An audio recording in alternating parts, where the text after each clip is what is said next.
കുറിച്ചാണ്. ഇനി വരുന്നൊരു തലമുറയ്ക്ക് ഇവിടെ വാസം സാധ്യമോ? മലിനമായ ജലാശയം, അതിൽ മലിനമായൊരു ഭൂമിയും. കവി ഇഞ്ചക്കാട് ബാലചന്ദ്രന്റെ വരികളോർത്തുകൊണ്ട് ഞാനിവിടെ തുടങ്ങുന്നു. മലകളും പുഴകളും തോടും വയലും പൂന്തോപ്പുകളും കൊണ്ട് മനോഹരമായിരുന്നു എൻ്റെ ജന്മനാടായ കേരളം. എന്നാൽ ഇന്നെന്റെ കേരളത്തിന് എന്ത് പറ്റി? കേരളത്തിന്റെ സൗന്ദര്യം നശിപ്പിക്കുന്നത് എന്താണ്? അതെ, മാലിന്യ കൂമ്പാരങ്ങൾ. ഉപയോഗത്തിന് ശേഷം നാം വലിച്ചെറിയുന്നതെന്തും മാലിന്യങ്ങൾ തന്നെ. എന്തിനും ഏതിനും നാം ഉപയോഗിക്കുന്ന പ്ലാസ്റ്റിക് കവറുകൾ, ഭക്ഷണാവശിഷ്ടങ്ങൾ, ജീവജാലങ്ങളുടെ വിസർജ്യങ്ങൾ, ഇവയെല്ലാം നാം വഴിയോരങ്ങളിലേക്കും ജലാശയങ്ങളിലേക്കും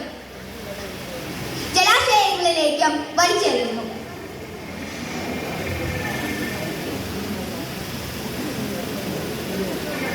കമ്പനികൾ, അറുശാലകൾ, ആശുപത്രികൾ, ഫ്ലാറ്റുകൾ ഇവയിൽ നിന്ന് പുറന്തള്ളപ്പെടുന്ന മാലിന്യ കൂമ്പാരങ്ങൾ സർവ്വസാധാരണ കാഴ്ചയാണ്.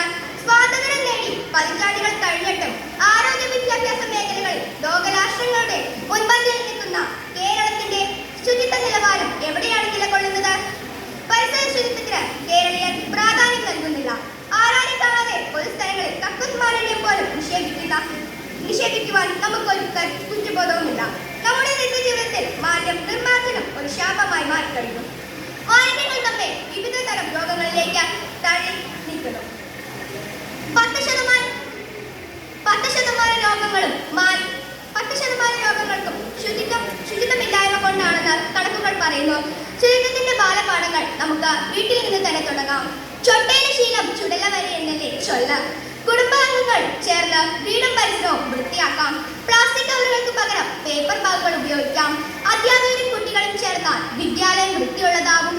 ഒരു കൂട്ടം ജനങ്ങൾ ചേർന്നാൽ ഒരു പ്രദേശം, ഒരു സംസ്ഥാനം, ഒരു രാജ്യം, അങ്ങനെ പ്രകൃതി മുഴുവനും ശുചിത്വമുള്ളതാകും. സംരക്ഷിക്കാം.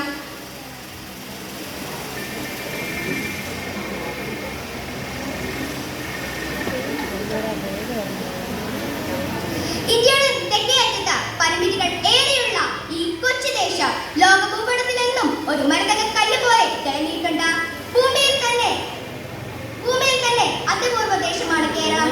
ദൈവത്തിന്റെ സ്വന്തം നാടെന്നറിയപ്പെടുന്ന കേരളം. 2018 മഹാപ്രളയവും അതിനുശേഷം വന്ന കോവിഡ് എന്ന മഹാമാരിയും കേരളം അതിജീവിച്ചത് ഒറ്റക്കെട്ടായി നിന്നാണ്. സർക്കാർ സംവിധാനങ്ങൾക്ക് കാത്തു നിൽക്കാതെ മലയാളികൾ ഒറ്റക്കെട്ടായി തുടർന്നു. ഒരു ജനതയുടെ ഒരുമയായിരുന്നു ദുരന്തങ്ങളെ തോൽപ്പിച്ചത്. ആരോഗ്യ മേഖലയിൽ ഏറ്റവും മികച്ച റെക്കോർഡുള്ള കേരളത്തിൽ ഇന്ന് ജീവിതശൈലി രോഗങ്ങൾക്ക് വർധനവ് വലിയ ഭീഷണിയായിരിക്കുകയാണ്. അതുപോലെ ശുചിത്വം ഒരു സംസ്കാരമായി മാറ്റിയെടുക്കുന്നത് നമുക്ക് എപ്പോഴും പൂർണ്ണമായി വിജയിക്കാൻ സാധിച്ചിട്ടില്ല.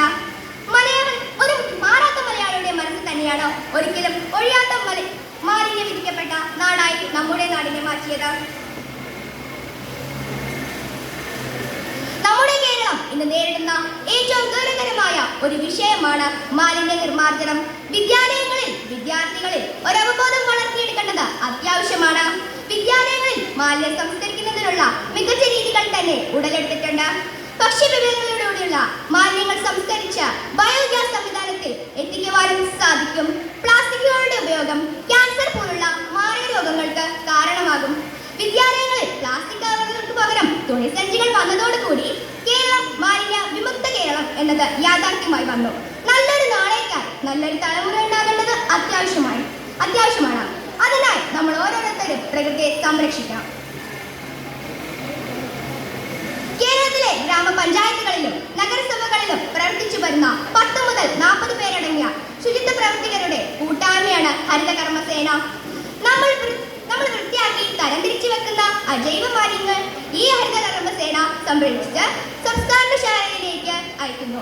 പരിസ്ഥിതി മാലിന്യീകരണം കുറയ്ക്കൽ ഹരിതകർമ്മസേനയുടെ പ്രവർത്തനങ്ങൾ വലിയൊരളവിൽ തന്നെ ഗുണം ചെയ്യുന്നുണ്ട്. മാലിന്യ ശേഖരണം, മാലിന്യ സംസ്കരണം, മാലിന്യ വേർതിരിക്കൽ എന്നിങ്ങനെ നടത്തുന്നുണ്ട്.